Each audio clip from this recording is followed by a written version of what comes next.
What is today Latin America was once many native nations. Spain, Portugal, France, England, the English and Danish all invaded. They carried out genocide after genocide and enslaved both natives and Africans. After independence, most new governments were still white-dominated, with more genocides against natives in nations like Argentina, Brazil, and Chile. European powers hold on to some territories even today, and kept invading to take their colonies back. The United States invaded too, overthrowing or trying to overthrow over 60 governments, the last attempt in the year 2020 in Venezuela. The U.S. also took half of Mexico's land and a tenth of its people, then Puerto Rico and the Virgin Islands. There is a long history of many Americans fearing and hating Latinos. Latin America's image and reality is often one of instability, poverty, drug cartels, revolutions, corruptions, and refugees. But it did not have to be this way. Latin America could remain all or mostly native nations. I spoke about this in detail in the previous series, What If Natives Won? White poverty, white domination, and foreign invasions could have been stopped, prevented, or limited. The U.S. could have been more Latino culturally, with higher numbers of Latinos. The U.S. could have been less racist, less dominating, or the U.S. could be defeated. Some Latin American nations could even become regional or world powers. There is a huge lack of alternate history about Latin America and Latinos. So much alternate history is Europe-centered, mostly because so much history and history teaching is Europe-centered. This series is dedicated to scenarios, points of departure, and possibilities of Latin American victory within Latin America and the more Latino or less racist American society. My name is Carroll. I'm Associate Professor of History at Northern Virginia Community College.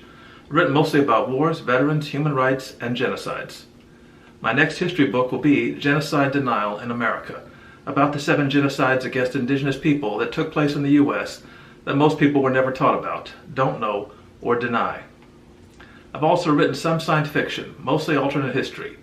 One story, Time Be Savers, appeared in a short story collection, The Witness Paradox. I'm also, together with Rob Schmidt of Bluecorn Comics, editing and putting out a short story alternate history collection, What If Natives Won? I've also written a sci-fi alternate history book, The Man in Black, the first of a series. The Mapuche Nation was the largest native nation in South America after the Inca. They were also the second most powerful, with some of the best warriors and military tactics. The Mapuche had defeated the powerful Inca for 2 centuries. Then they defeated Spain for over 3 more centuries. They did so by adopting European technology, guns, iron, and horses, and by knowing the territory. As you can see on the map, the Mapuche kept Spain and then Chile and Argentina from invading even farther south. Mapuche territory was close to the capitals of both modern nations. Mapuche tactics were so skilled they raided those provincial capitals often. They also destroyed at least 6 colonial cities completely. It took almost 40 years for Chile to find any success colonizing south of Mapuche land in Araucania territory. 20 years later, Chile finally began its conquest of Mapuche land, finally ending in the early 1880s.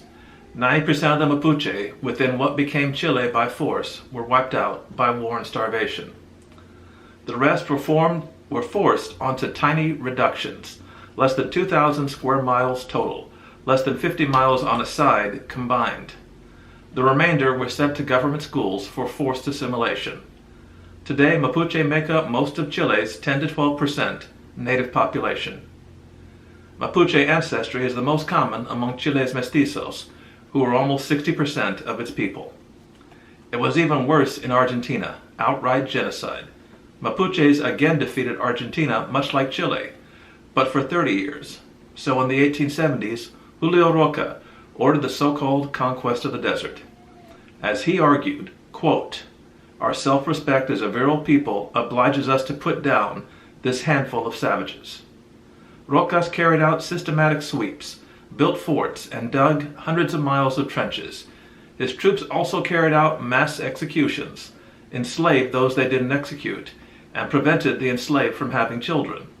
There was a second genocide carried out against the Selknam people, farther south, that exterminated them to the last person.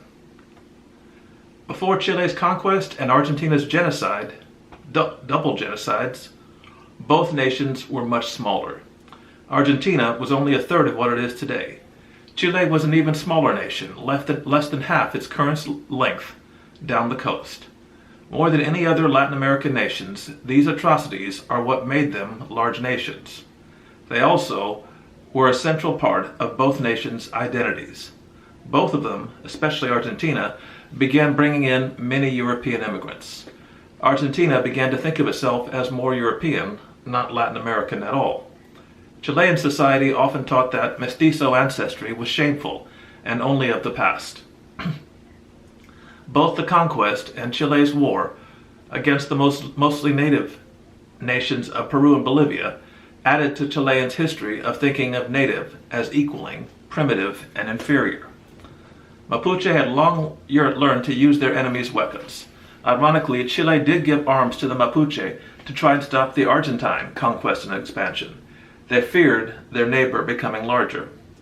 But obviously another weapon source is needed to fight both Chilean and Argentinian invasions. The best source would be the British, as a steady source of weapons, if the British make them into a protectorate like they did Thailand or Egypt. This would be done for UK commercial advantage, the money to be made from copper mining and cattle herding. Britain and the threat of constant outside invasion make the Mapuche nation begin industrializing. Mapuches could create an ideology of nationalism in some ways like the Japanese at that time, of trying to hold on to local culture while only accepting technology from the outside. But the Mapuches would do so without racism, that alien idea from Europe that had abused them. Instead, they are influenced by revolutionary leftism, because many Mapuche had already been forced labor in mines. Rather than positivism being an outside influence, as in Mexico and Brazil, for Mapuche it would be men like socialist Robert Owen, anarchist Pierre Proudhon, or Marx. It would also be Latin American leftists like anarchist Antonio Pellicer of Argentina and Ricardo Magon of Mexico, and even the Inca, who were often argued to be proto-socialist. The Mapuche population would be at least 2 million today. Without the genocide in Argentina and assimilation in Chile, it is perhaps double that. Chile's population of 19 million is instead at most half of what it is today, perhaps a fourth. Argentina's population of 45 million is only a fourth, perhaps even a tenth of what it is today. For Buenos Aires in 1825 was only 81,000 people, and its edges were often raided by the Mapuche. In other words, these three nations would today be roughly equal in size, population, economy, and power. It's very possible there would be other wars between Mapuche, Chile, and Argentina, driven by revenge, racism, and desire for power. How they turn out is hard to say. Border losses are certainly possible, but all Mapuche land lost to Argentina and Chile, and no more Mapuche nation, is unlikely. One final point is that any war with the British over the Falkland Islands might be with Mapuche, not Argentina. Fuegan or Yavian natives almost certainly were on the islands before Europeans. All three nations have about equally valid claims. Even the supposed first European colonists on the island were mostly not whites. They were actually mixed-race gauchos and natives. This is the end of the video. Please repost freely, like, and subscribe. This has been Latin American Victory. Next time we will discuss what if Latin Americans defeat the Confederacy.